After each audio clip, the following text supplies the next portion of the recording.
বয়স বাড়লেই বিভিন্ন অঙ্গগুলো যেন কাজ করা বন্ধ করে দেয়, আর তাই আমরাও একদিন বুড়ো হব। মায়েরও এরকম চোখের অসুবিধার জন্য একটা চশমা নিয়ে নিলাম, আর এখানে একটা গ্রেট ইস্টার্ন থেকে আয়রন নিয়ে নিয়েছিলাম।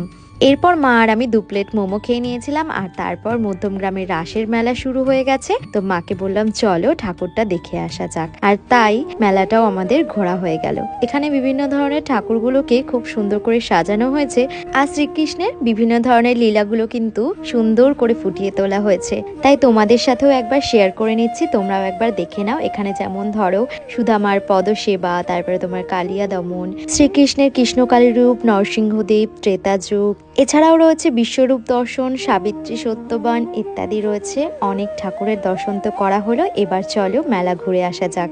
মেলায় আসলেই এই চুড়িগুলো আমার বেশ ভালো লাগে, তবে নিইনি, দামটা বড্ড বেশি বলছিল।